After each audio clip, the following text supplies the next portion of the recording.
और हम कोई ना कोई और उपाय ढूंढ लेंगे जिसमें तुम्हें मुझसे अलग ना होना पड़े। बस 1 साल तो क्या, एक पल के लिए भी मैं तुम्हें खुद से अलग नहीं होने दे सकता। इतनी मुश्किलों के बाद हम एक दूसरे के साथ आए हैं और अब तुम अलग होने की बात कर रही हो। अगर ये व्रत पूरा नहीं हुआ तो ज़्यादा से ज़्यादा क्या होगा? मासा तुम्हें बहू के रूप में नहीं अपनाएगी तो क्या हुआ? मैं तो तुम्हें अपनी पत्नी मानता हूँ ना।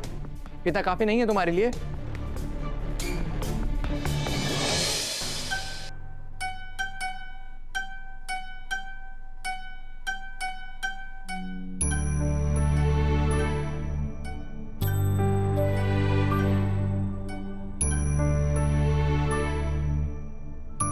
आज कुछ भी करके हमारे को देव सर ने व्रत के बारे में बताना होगा।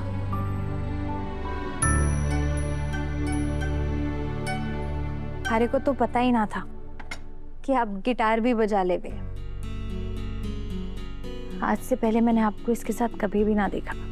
ये मेरे नहीं तुम्हारे देवर के शौक है। अगले हफ्ते वो आ रहा है और जिस दिन वो आएगा उस रात पुराने गानों के साथ गिटार की महफिल सजेगी। बस उसी की तैयारी कर रहा हूँ।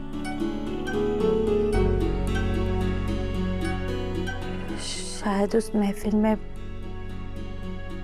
मैं ना रहूं। क्यों? तुम कहाँ जा रही हो?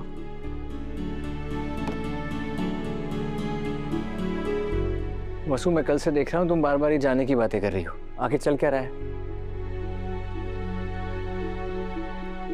देव सर, मैं पिछले कुछ दिनों से आपसे कुछ बात करना चाह रही थी।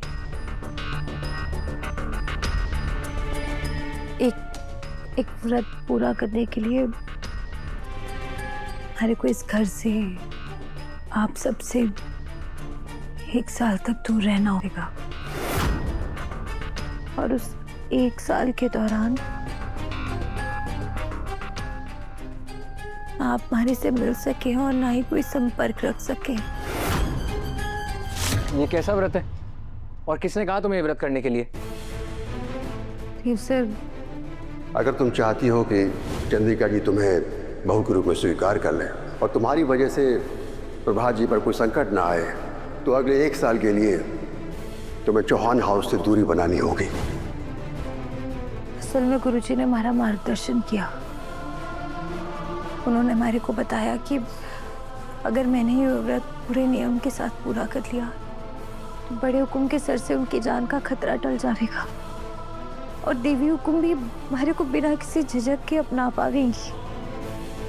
देव सर, घर में सब कुछ सही करने का यू ही एकमात्र उपाय है। मैं नहीं मानता और हम कोई ना कोई और उपाय ढूंढ लेंगे जिसमें तुम्हें मुझसे अलग ना होना पड़े। बस 1 साल तो क्या, एक पल के लिए भी मैं तुम्हें खुद से अलग नहीं होने दे सकता। इतनी मुश्किलों के बाद हम एक दूसरे के साथ आए हैं और अब तुम अलग होने की बात कर रही हो। अगर ये व्रत पूरा नहीं हुआ तो ज़्यादा से ज़्यादा क्या होगा? मासा तुम्हें बहू के रूप में नहीं अपनाएगी तो क्या हुआ? मैं तो तुम्हें अपनी पत्नी मानता हूँ ना। पिता काफी नहीं है तुम्हारे लिए?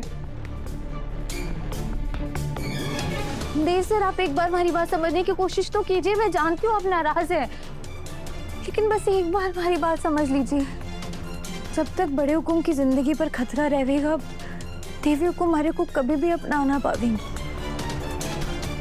और अगर देवी हुकुम हमारे को स्वीकार ना करेंगी तो हमारे रिश्ते की कभी भी शुरुआत ना हो पाएगी। देव सर, यूं भी तो सही ना है ना देव सर?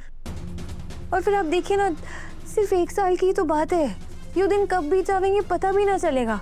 इसीलिए जिद मत कीजिए धरी, मान जाइए ना। हंसते हंसते हमारे को विदा कीजिए। जब तुमने सोच लिया है तो मुझसे पूछने का नाटक क्यों कर रही हो? जाओ, जो मन में करो। देव सर, आपका आशीर्वाद लिए बिना मैं नहीं जा पाऊंगी। ये तो अच्छी बात है, यहीं रहो, क्योंकि अपने जीते जी मैं तुम्हें खुद से दूर नहीं होने दूंगा।